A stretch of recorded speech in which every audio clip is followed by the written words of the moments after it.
To stay informed and engaged, tune into Around South Sudan and be part of the conversation that matters. Subscribe now and join us for the stories that connect us all.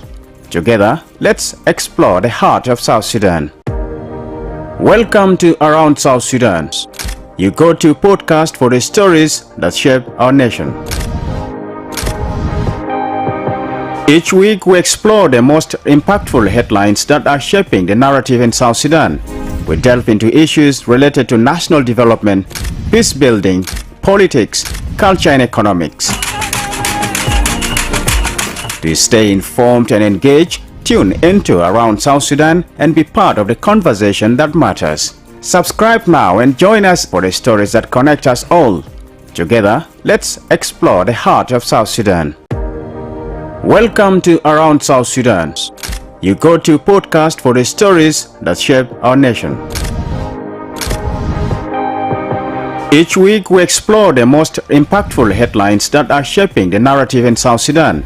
We delve into issues related to national development, peace building, politics, culture and economics. To stay informed and engaged, tune into Around South Sudan and be part of the conversation that matters. Subscribe now and join us for the stories that connect us all. Together, let's explore the heart of South Sudan. Welcome to starting this late, and it was just due to some technical glitch, but well, all the same, we're happy to always have you watching us on this particular platform.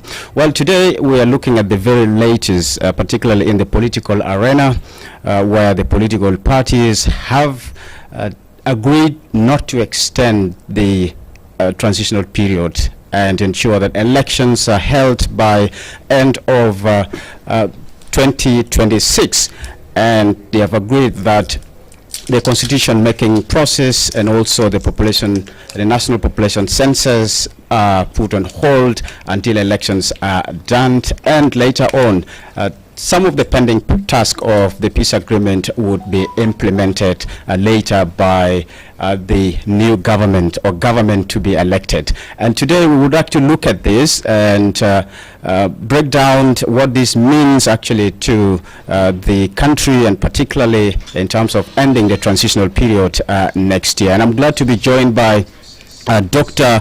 Agustino Teng Mayai, who is the chairperson of the National Bureau of Statistics, and is here for the reason that his institution has actually been affected in one way or the other, and we want to know how this actually means to him, and particularly the implementation of the peace agreement.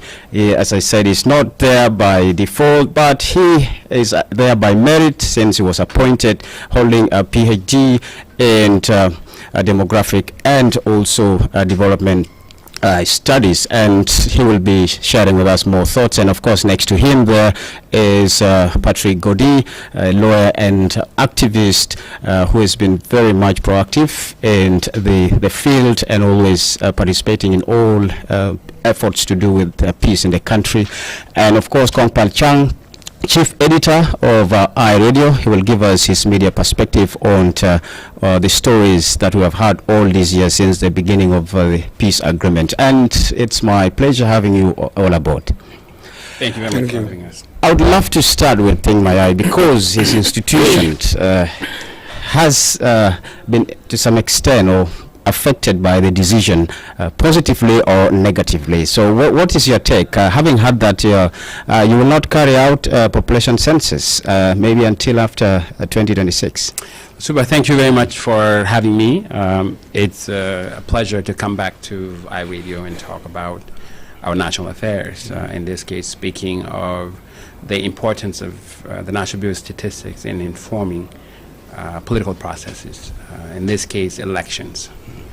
Number one, I would like to basically extend my appreciation for the political leadership, for making a decision on these two issues. Over the last few years, we, as an academic, when I was at the University of Juba, when I was at the Sid Institute, one of the discussions we have had on this particular topics is the fact that these two processes take a little longer time. And so since there has been a sluggish approach to implementing the agreement, we said it would be best to actually delink them from elections. And that's what the leadership has decided on. So that's to me, that's right in place. But I would also approach that with a caution. I have made clear to the political leadership and the policymakers that the census is not necessarily an election material. Countries don't conduct census because they want to do elections. Census is a justice program.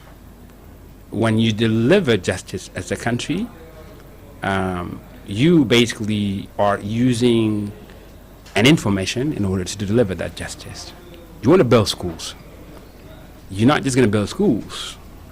You're going to find out where the kids need schools. If you want to build health clinics, you're going to need data to determine where you want to build. If you want to build universities, if you want to build an infrastructure such as roads, you want to know where the markets are. So for elections of 2026, it's understandable that the census is going to take longer, but the statement should have not come out as being put on hold. The statement should have come out as the census is going to be an independent process that goes parallel to the election process.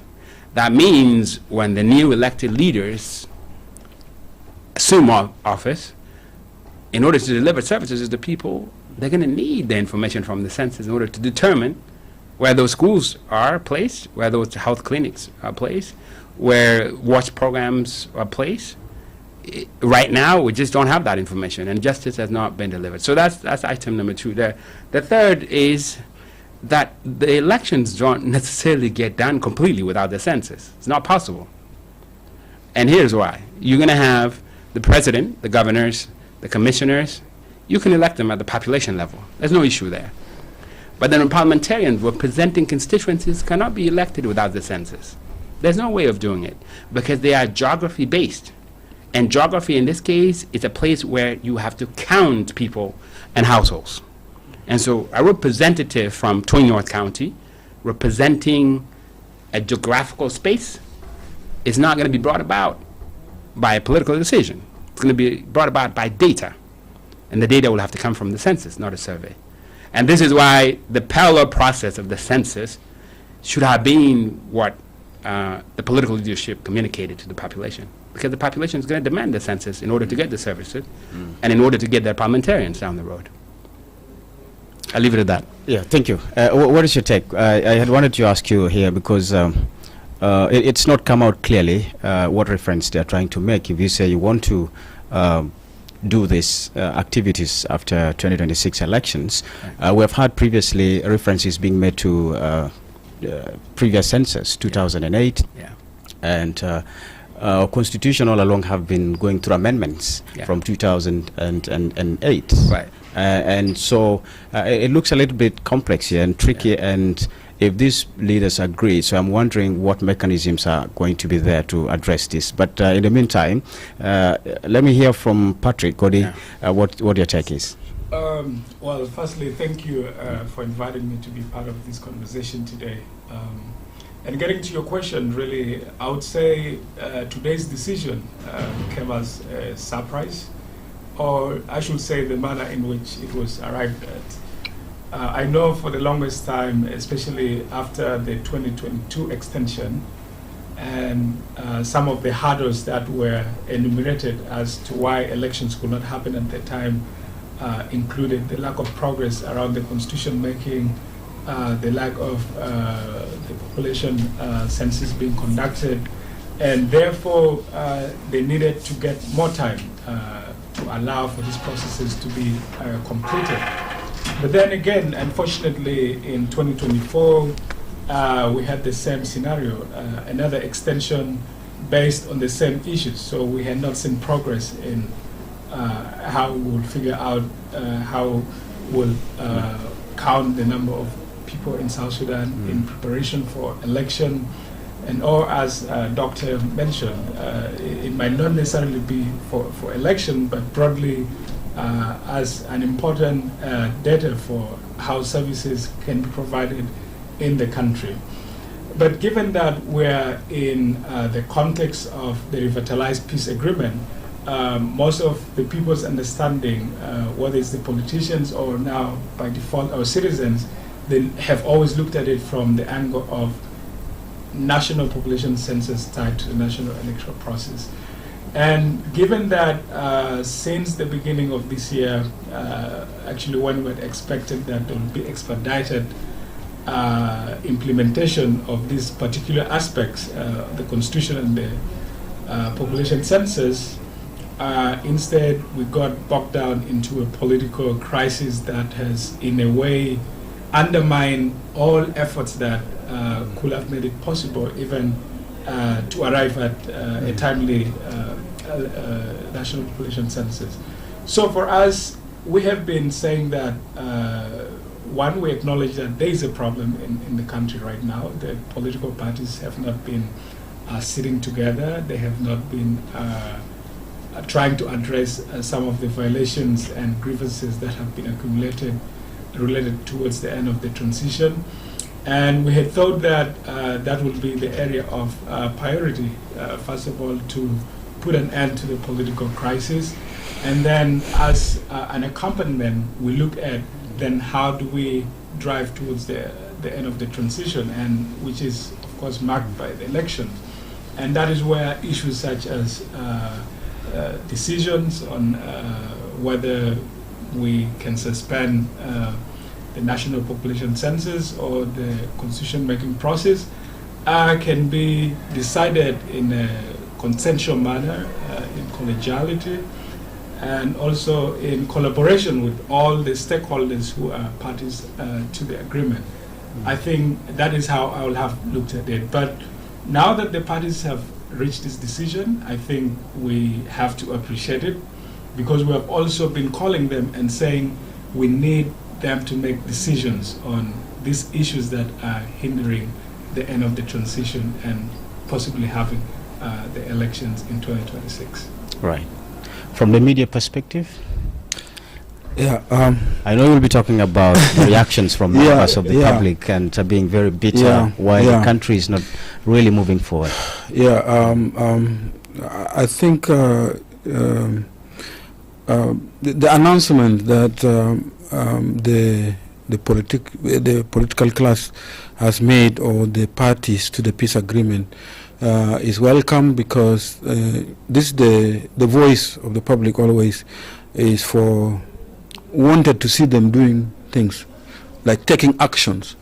And if this means that they have taken action now to say, look, we can not work, we can put some of the activities of peace agreement on hold and move forward with the election, that is welcome, because there is a section of South Sudanese who want to go for election, and and also and this call has been there on the street that people want to go for election.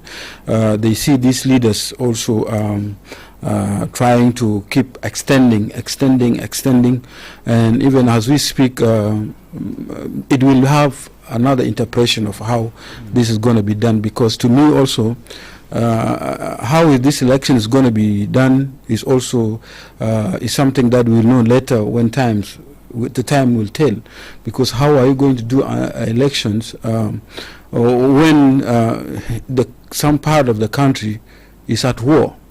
So many people say that okay, it happened in Sudan when we were during the war.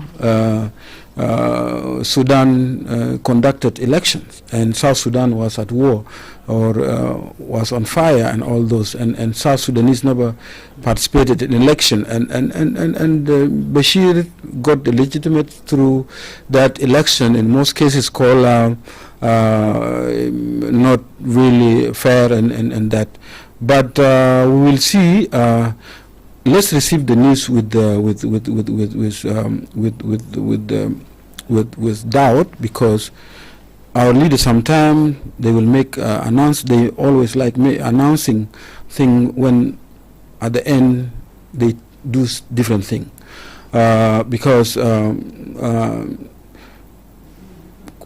the question that is lingering into my head now is this not another extension by conducting election that may not be recognized later by or which may not be democratically recognized as a fair and credible election, where leaders will try to extend, instead of extending peace agreement, because what I'm seeing now is peace agreement is dead. You can tell us who is a lawyer and who has been involved in peace agreement. To me, is the end of peace agreement, because they say there's no election. So there is no peace agreement. From maybe January, the campaign will start. But the funny part of it is that they have not announced the timeline. Maybe they are working on it.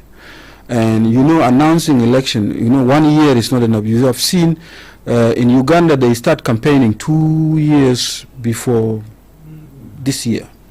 How do you prepare that? And I think there's I think Godi will help us. I think there is an article in the peace agreement or in the National Election Commission Act that determine, and by this time actually people maybe could have started campaigning, presenting their paper and all those things. But if this time is enough for election preparation, so I'm seeing this as another way of also our politicians trying to legitimize their stay in power through announcing election, which we have not even seen. We heard from the chair of National Election Commission. He has no money. And today we heard they announced that the president has directed the central government, the central bank governor, to release the money. And here, some of us who don't know what is happening in the coffin of, or in the account of the government, whether we have money or we don't have money, where are we going to get that money? It's $1 million for the National Election Commission. I think they announced that. And he keeps saying there's no money. Now the president has ordered the central bank to release the money, asking the governor, do we have that money? Or this is the question also. Hopefully it will work. Hopefully they will get some money somewhere. Hopefully maybe UN will come in. Especially infrastructure. We don't have infrastructure. Like you see our governors, I think the only governor, I'm talking about road network. This will be a challenge, because when you look at some states, the only state where a governor can drive, and I believe, is maybe possibly Jonglei state. Jonglei, and because Bor is near, the seat of government is near, and maybe Lake state, and maybe Eastern Equatoria state, which is Torit. Maybe these are the governors who drive to those locations. But the rest of states, all these governors, even government officials, they have to use plane to go there. So when you're looking at the logistic for that election, is also a challenge. Here is a good question that you need the data. Maybe our politicians or the National Election Commission may tell us, may announce soon or later, that which data are they going to use? Are they going to use the census that was done when Sudan was one, or which one, or the other data that was collected recently 2 years ago by your office? Is that what we are going to use, or there's another way that we can do election without census? Maybe the expert will help us to also to understand. Maybe it has been tried in other countries. Such things may not happen in other countries. We can go without that. With the constitution, I think I always talk about constitution. We need. It should be done. I have no problem being pushed to the next, after the next government. But the question is, if we continue with this same constitution,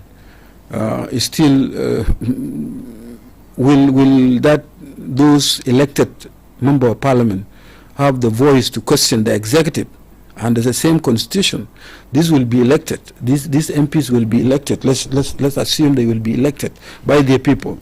And if they are elected, and we are using the whole constitution or the current constitution, will they question the executive for how they are? I'm for the idea, yeah, you need a constitution where the people representative passed it, because these are the people brought by the people. But the people we have, the MPs we have now, are parties MPs. They are not people MPs. They are not representative of people. They are representative of the parties. They are representing their parties, not the people. Right, thank you. And I know what you're saying is not in his field.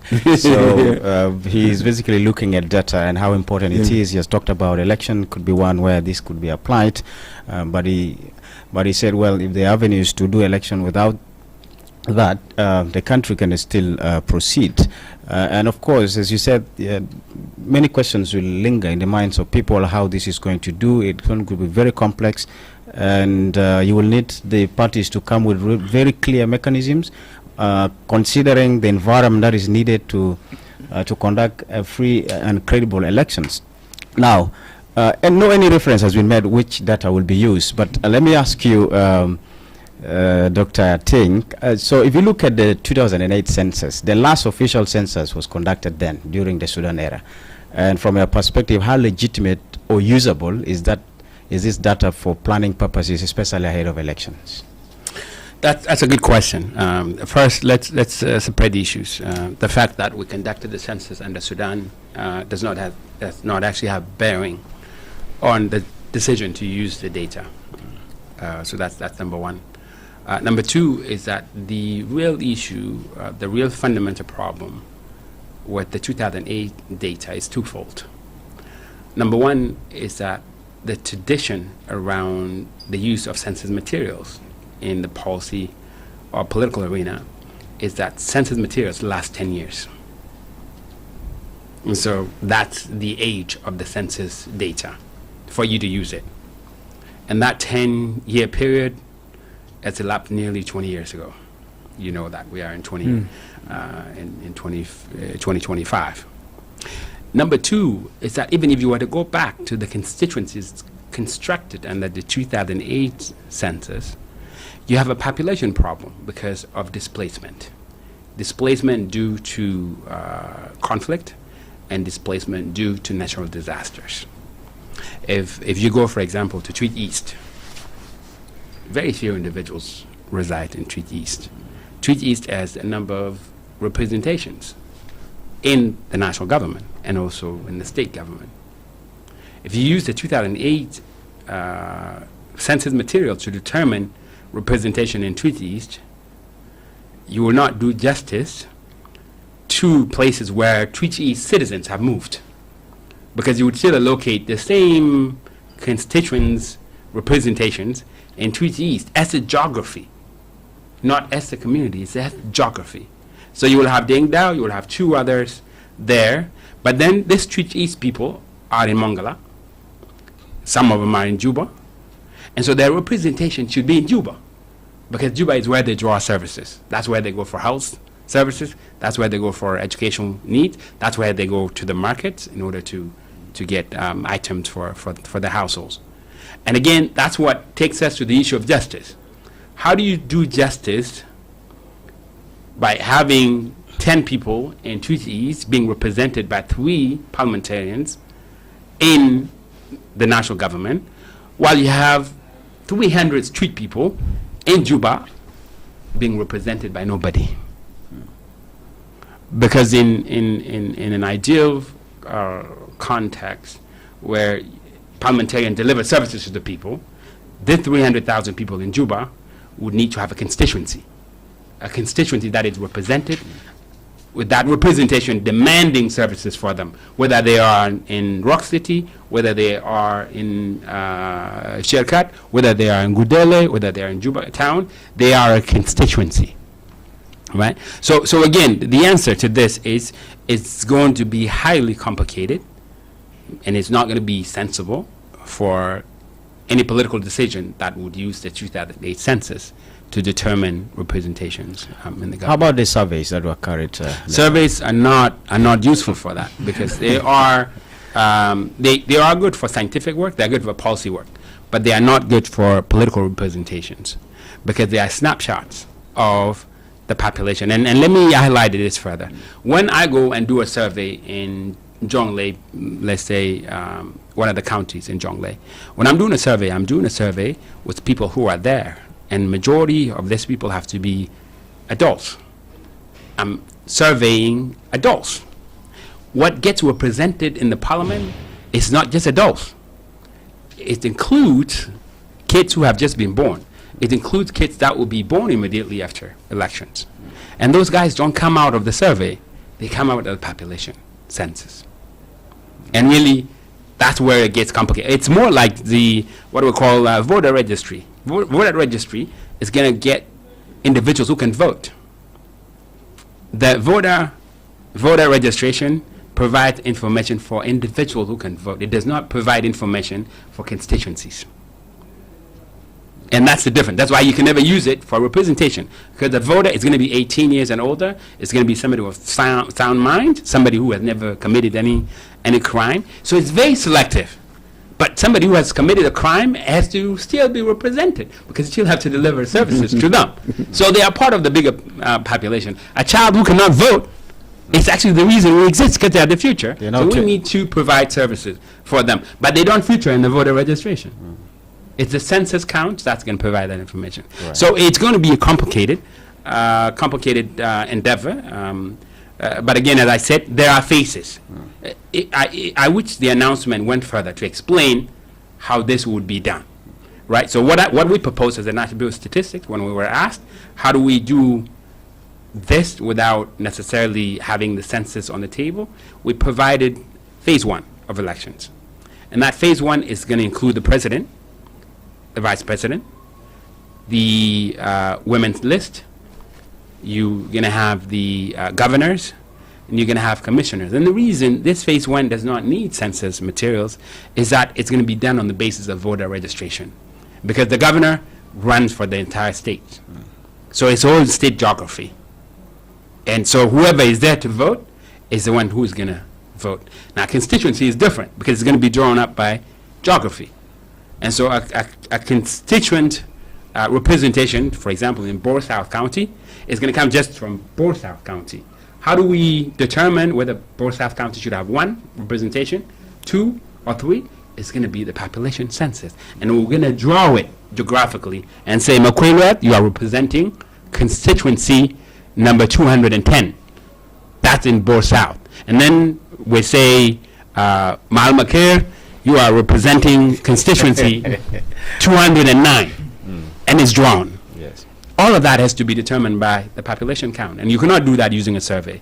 You're going to do that using the census. So what you're saying, you can use voter registrations. For the president, number, yes. For the governor, for the commissioners, and some, let's say, Council of State, if it was done at the state level, because Council of State are the senators, they can be voted in by the state. So you don't need another constituency. The state is a constituency. Yeah? And for the president, it's easy. The country is constituency, the whole country. And so you don't need to withdraw it. But these are the smaller spaces at the national level and at the state level, the parliament, you can never do it. Right. Thank you. Godi, the other question is, if a government is elected in 2026, and here you have pushed ahead what we call the pending task of the peace agreement. Is there another peace agreement after an elected government? That's what Congo is trying to say. Yeah. Well, I mean, that's an interesting question because, one, I think you have to look at it even from the agreement itself. And the agreement is premised that when elections take place, then it in a way ceases to become the supreme governing document of the country. So it would be right to say that the agreement after an elected government might not be the driving legal instrument in terms of what the government decides to do. But also we have to appreciate that the agreement has brought in different kind of processes with it. And one which is now being proposed for extension is the constitution making and also the national census. But also we have provisions within it such as the transitional justice, and already we have seen that the legislations for the Commission on Truth, Healing and Reconciliation have been passed. The one on Reparation Authority has also been passed. Those are really important aspects that even with the new government, we hope that they will continue to exist and undertake their work. Because even in the drafting, if you look at Chapter 5 of the RSS, these are institutions, these are mechanisms which will outlive the life of the agreement. Let's say we had agreed to and we had successfully implemented this agreement within the 3 years that was initially planned for. Some of these processes will, if you look at the Commission on Truth and Healing, for example, the commissioners have a mandate of around 7 years. So still, they will be able to outlive the life of the agreement. So I think those are the processes that will carry on. But in terms of really giving political direction to the country, for the government to be driving its mandate and establishment and any other relevant tool for governance will not be as binding as we are in the current framework. But also, I think we have always emphasized to the government that, look, the RSS is very ambitious. You have about 6 chapters, and you have full processes that we are unable to even do within 3 years or 7 years as we talk today. But some of those are important tools for state and nation building that even can provide a manifesto for a new government to just say, we as a unity government have failed to implement all of these beautiful things enshrined in the agreement. But as a matter of getting the good out of the agreement, the dividends that could change, whether it's the economic life of South Sudanese, whether it's about the humanitarian assistance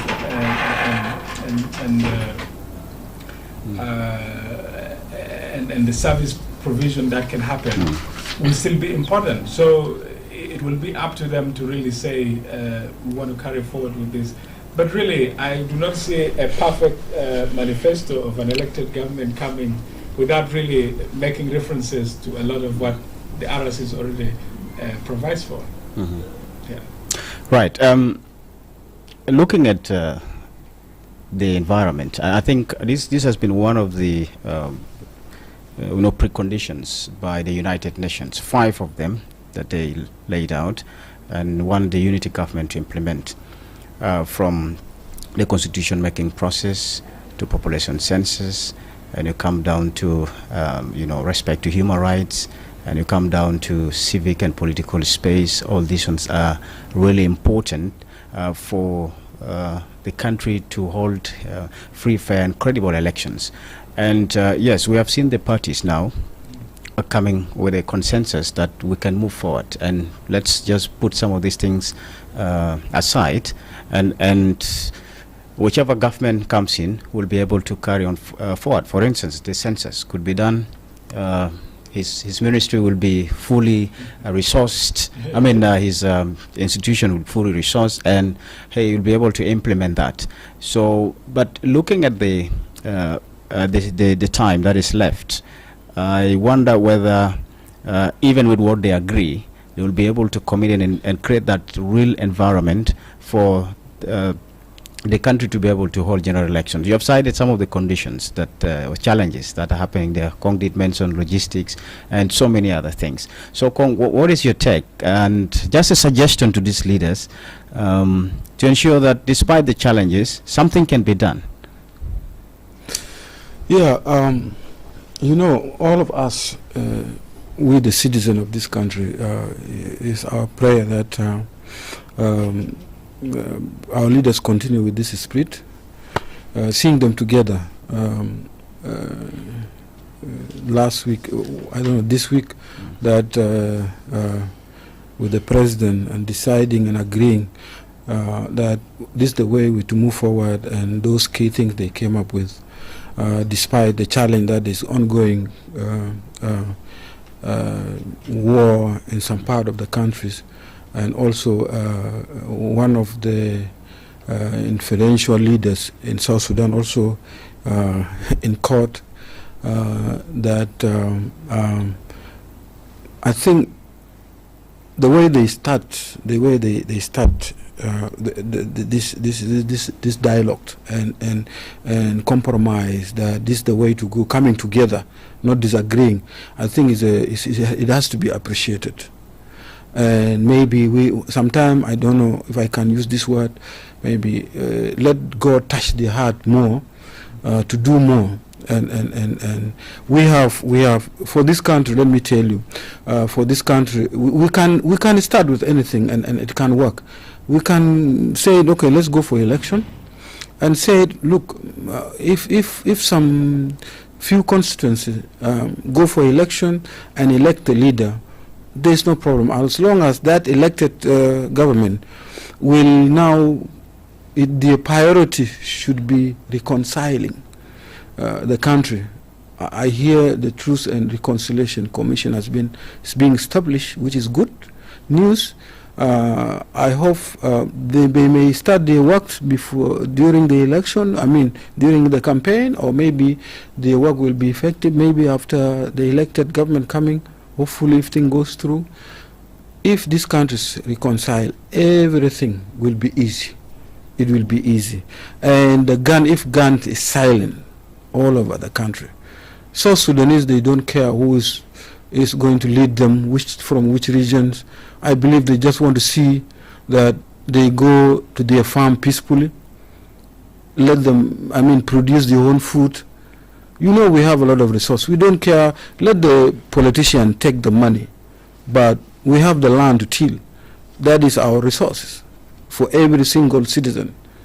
Because I was chatting with a guy last evening that he said he was a soldier, and he refused to continue being a soldier because he realized that the war that is, the fighting is, the war that they are being used to do is they are fighting for politicians, bread, not for their own children bread, but for the bread of children of politicians.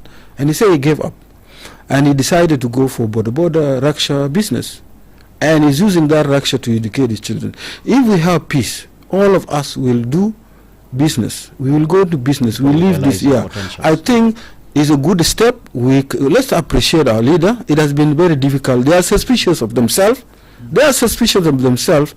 If this group, if they can just build a little trust for now and go for election, and they allow to go also and campaign, even if they are campaigning against the president or the SPLM, let them be allowed also, let them speak. They are selling the agenda, and let's do this election peacefully. I know it's difficult, but there's nothing that is impossible that we cannot do as a country. We can do it. I will repeat myself, let God continue touching their heart, and also I think in the long run also they will forgive each other. And we believe even this court case will come to an end, and they will say we forgive ourselves. Right. Thank you. Dr. Ting, I recalled in one of our stories, I think, you said for you to conduct or the institution to carry out census, you needed 18 months. Yeah. Roughly, you needed 18 months, and considering what is, the time ahead of us, it's not enough to do that. True. And have you in any way made suggestions on the way forward? So let me address this phased elections more concretely. I was here about a year or so ago. It must have been in May or April of 2024.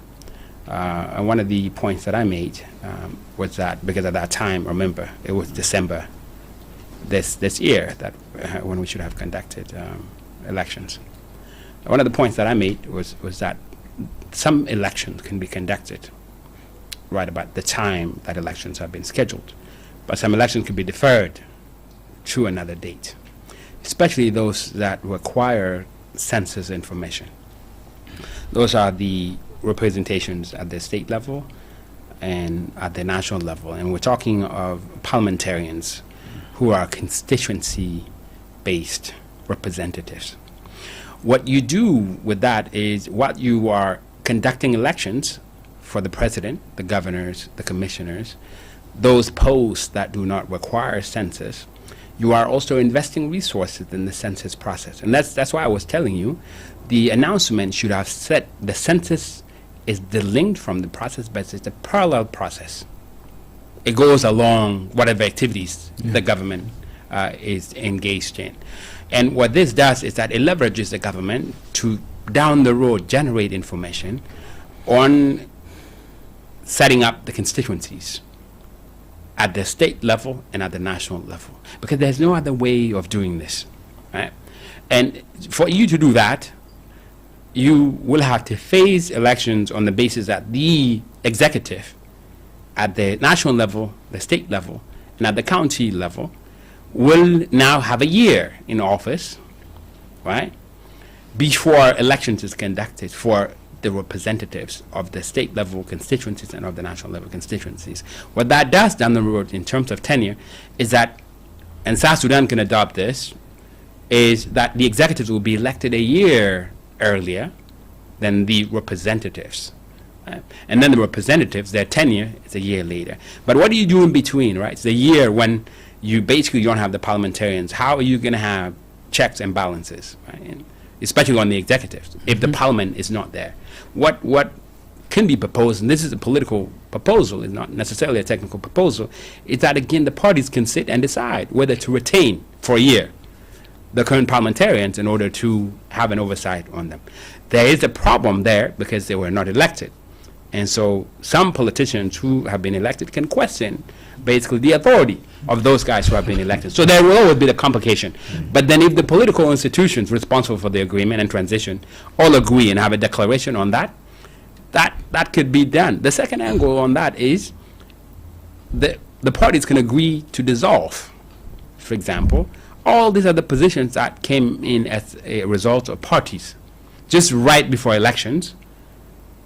So then you go back to the 2010 constituencies where you have 178 at South Sudan level and 66 in Khartoum.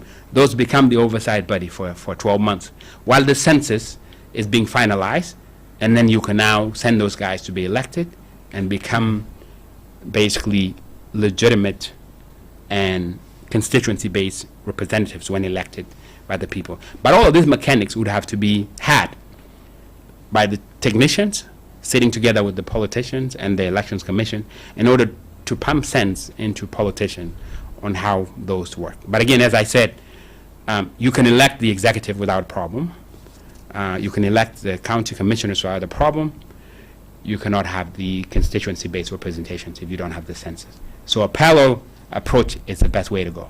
So that in 18 months' time, because what do we have right now? We have 12 months. Actually, we have about 12 months left till elections.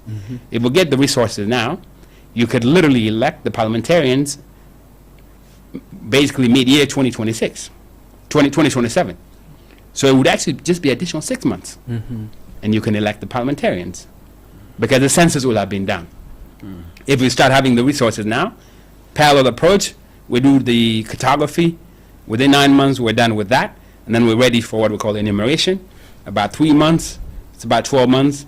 And then we clean and process the data about other 3 months. And then we get ready for the reports. And then now publications, another 2 or so months. And so we should be able to deliver that for the constituency-based elections that would be needed by the. So you're so saying yes, it's a parallel process. If there was money now, you would still fulfill that? Well, it actually is not a question of if there was money. We're talking with the Minister of Finance. Right. We're going to push the government to have this as a parallel process. The reason is not just for elections. Even development investment from external parties is not going to come in if there's no census. The census is largely for development and service delivery. Elections is a small part. And so if you want to do development, if you're going to elect new president, new governor, new commissioner, the next question that goes to them is, how will you govern without new information in an independent country? How will you deliver services To who? at the county level? And to who? To the refugees? To the internally displaced? How many people do you have in this county? You don't know that. How are you going to locate resource? When you sit down as the president with your vice president and your ministers, when you're deciding the budget, how are you determining that? Because people will need their services. And you won't know how many people are in Jongole, you won't know how many people are in Unity, you won't know how many people are in Warrigal County. Godi Patrick, if the politicians fail to implement the peace process and do the necessary reforms that South Sudan longed for, would it be easy for any government to do it, given some of the fundamental issues? They are actually defined as the root causes of all these problems. If we make any shortcuts, wouldn't it be just the repeat of what actually dragged people into conflict?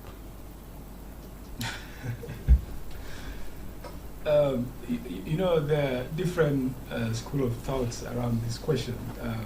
I'll just mention one. There are those who really believe that South Sudan's problem is constitutional.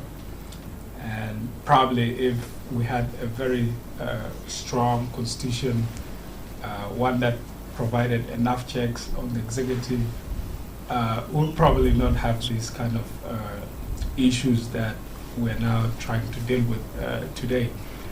But then really also another good aspect of this question would be about the will, even within the current arrangements or even within the transitional constitution of South Sudan 2011, that is it not possible to still deliver within that legal instrument that we have? And what is the magic that a new constitution will do in terms of changing the attitudes or behaviors of our leaders to begin doing things differently? So I think for me, it's not necessarily about a new constitutional order, but really what we need is a change of heart of our politicians, of our leaders. And that is why I think sometimes the question around election gets emotional for our citizens, and they are really passionate that we need to go for elections as a country because they feel it will provide that social contract. Because since 2005, when we ran as an autonomous region within Sudan up to 2011, and then we got our independence, South Sudanese feel they have not had the opportunity to really have this pact with their leaders that we're electing you on this basis, and these are the expectations that we have on you as leaders. And I think this is what drives the need among South Sudanese that want to have election. They hope that eventually, when there is this accountability mechanism through the election, leaders will not behave with impunity. Leaders will not behave like they don't care, because at the end, whether it's a 4-term or a 5-term or 7-term that we adopt in our electoral process, they will eventually have to come back to the people.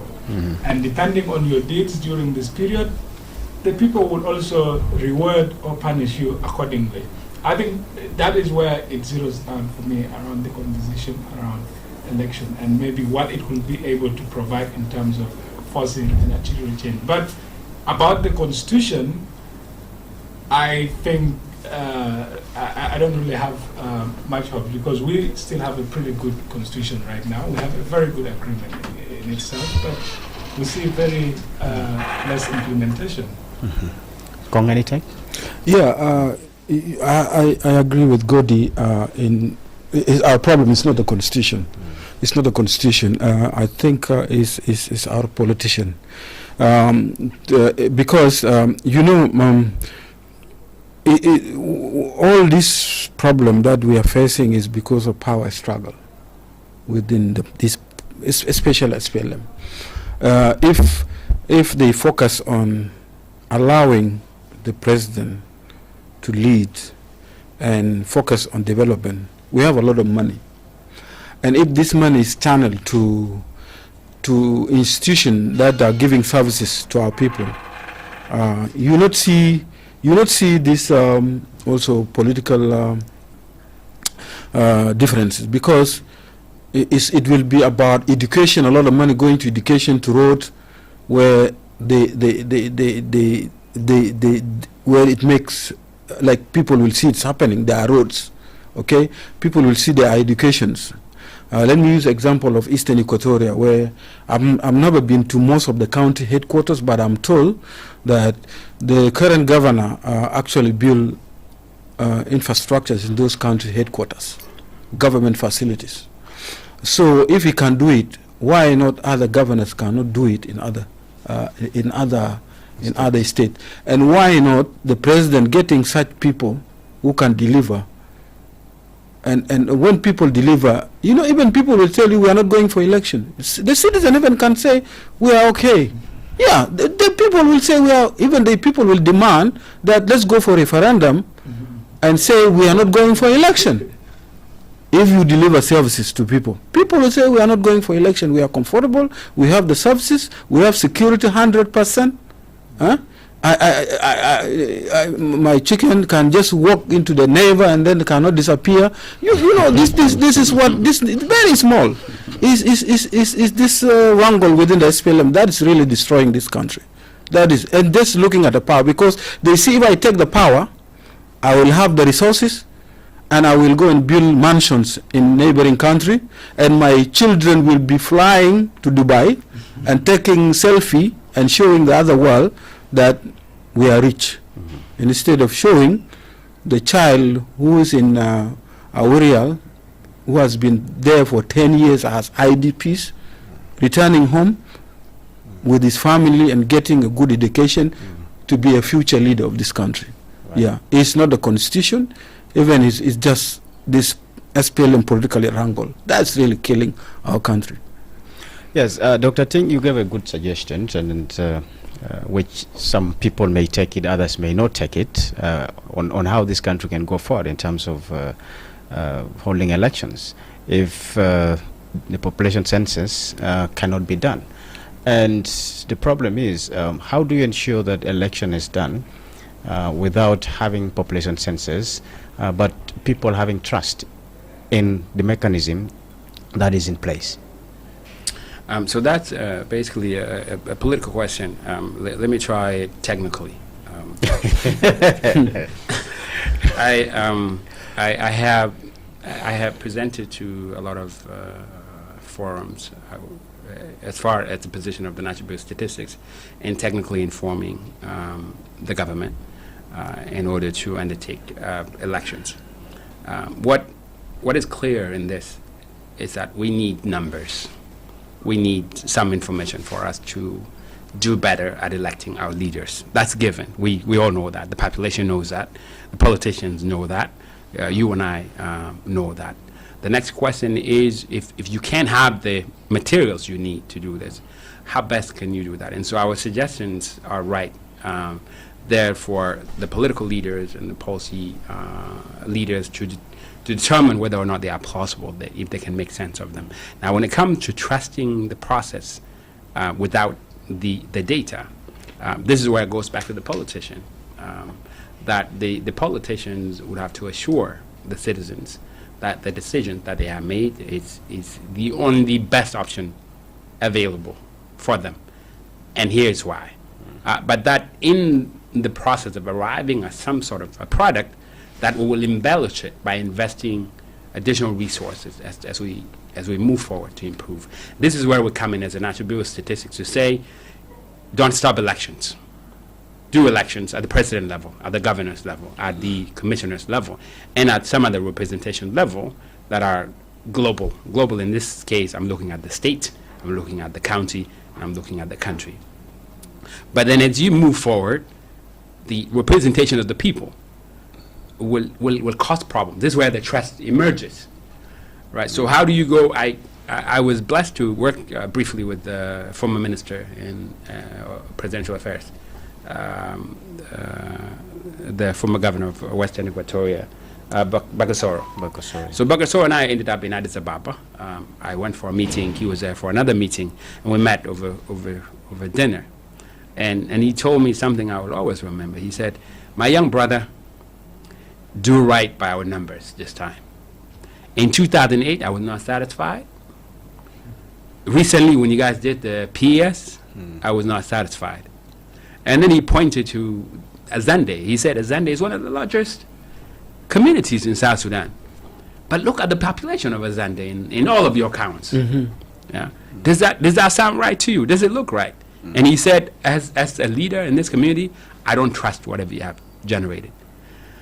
Now, if a leader like that has a trust issue in the product of the government, then and this is somebody who has very strong rooting in his state, then you're going to have issues with the people trusting what you give them.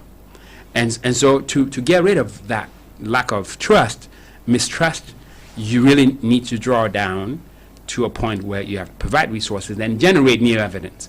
That new evidence will be generated with an inclusive process. The census requires representation of even counties, right? So what this means is that in the leadership of the census, we're going to have committees all the way to the county level. So everybody is involved and they see it unfolding until it is done. And they endorse the results. When you have those results endorsed by the people's representatives, it's the only way you can attain that trust. In the meantime, what needs to happen? So transparency is key. It's political leaders being transparent about the process, communicate that to the citizens while investing resources in the Bureau. Because if the citizens are told, sorry, you can elect the president, but you will not elect your representative for another 6 months, because we're looking for an information that will make representation more equitable, they are okay to take that. Right. But if you tell them, oh, by the way, we'll decide who represents you, and not on the basis of the population counts from your village, they might push back. And you don't want that. Right. Yeah. We're about time. Maybe I'll give each of you 2 minutes to give what your reflection is and what you want to see happen in the next 12 months, given the complexity of the current political process. I mean, despite actually seeing politicians lately making significant decisions on how to move forward. I know we are waiting to see concrete steps from the politicians, or whether they are going to come up with mechanisms to see how they're going to address some of these complex issues you have raised here. And so, Kong, what would you be telling the politicians as we wind up with this discussion? Yeah, I would say RRCs is the best document we ever had, and I think I compared it with the document of National Dialogue, although the other parties call it monologue, but it was good, the recommendation from National Dialogue. I think RRC has good chapters, but what we are seeing now is that part of it that was implemented was power sharing. I believe is 100% because it awarded the politician, but part that was dealing with reforms in our country has not been implemented, and I would still appeal to our politician to really implement, refer to the document. Let them continue referring to the document. Some of them, let them implement some of it. Can these reforms be met in the next? They can still continue. Even they can use the MPs who will be in parliaments, maybe in the next, from the next government who will be elected. They can even refer to the document and use some of it as maybe they can develop it into some bills to reform this country. We need the reform. Yeah. Cody Patrick. Well, I will say and maybe try to remind our leaders and the political parties that firstly, they are signatories to this agreement. And this agreement is very clear in its preamble on even how we ended up establishing the article with a clear mandate. It's a mandate for them to stop the suffering in the country, to bring security and relieve people of the humanitarian burden that our citizens continue to carry, whether it is through natural crisis, through climate, like the flooding we have in many parts of our country, or the insecurity which is political in nature and in some cases now communal. They really have to take concrete steps and demonstrate to the people that they really care about these issues and they are working hard to ensure that they alleviate suffering. And I think this also comes to the question you had asked Dr. Ting around citizen government trust. It's this kind of persistent issues that have rendered citizens to withhold their trust from the government and from the political leaders, because consistently the situation has never changed. In some cases, actually, it has deteriorated. And then you're talking about these sensitive political developments in this environment. Really, I think if they are not well communicated and if there is also no change of behaviors from our politicians, it could risk taking the country to a crisis. Because already there is a deficit in terms of the trust from the citizens and to the government. What I will say moving forward, given that these decisions have been made, I'll really emphasize three C's. I think the government and the parties within the agreement, and also this includes the stakeholders, by the way. The stakeholders are often not referred to when these decisions are being made. But the stakeholders, and I'm talking about the faith-based leaders, the women, the youth, the business community, they are equally signatories to this agreement. And I think it's important to get them involved in an inclusive manner to manage these delicate conversations as we try to make bold decisions. So we need to see that there is consensus throughout this process until whatever decisions arrived at. We also need to see the collegiality among the parties in arriving on these decisions. And lastly, we really need to see collaboration.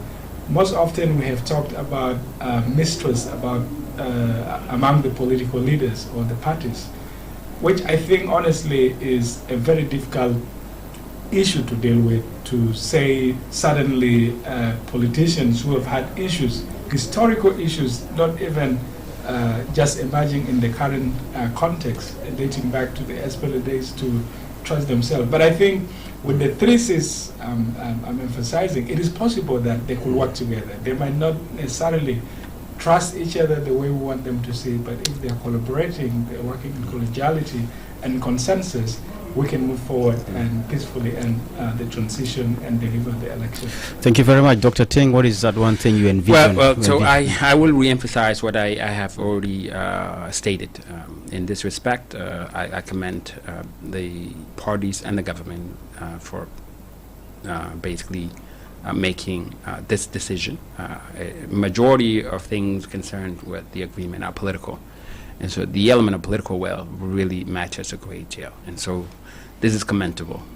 That's number one. Number two, while the decisions that have been made will be implemented, it's quite essential that there is a revisitation of various matters.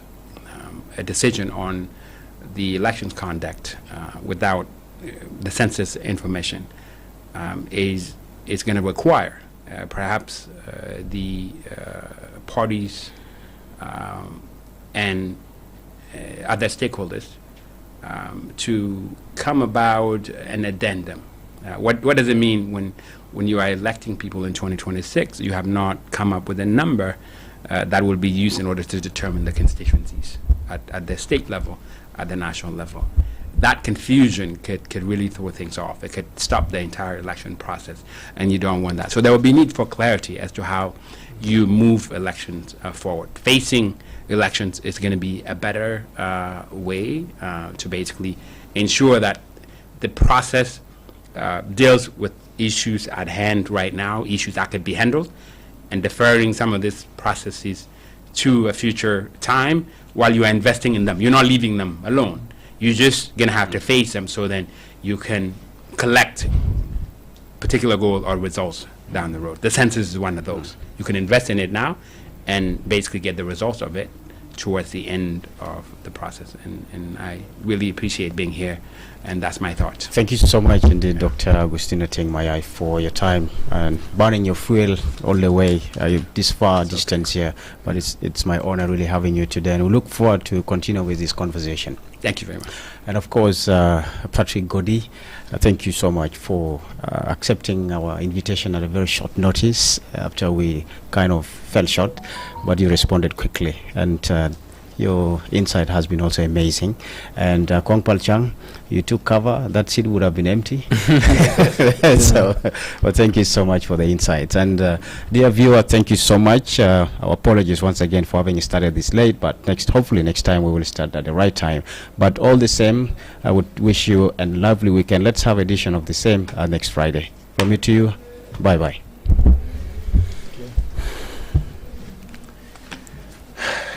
Thank you very much. Thank you, Singh. Yeah. Hopefully our people find it informative, and our politicians are able to listen to it. And it's useful and take note of some of the recommendations. They will. Exactly. Yeah, it's on YouTube. They will find it. And also on the radio, we'll play it. South Sudan.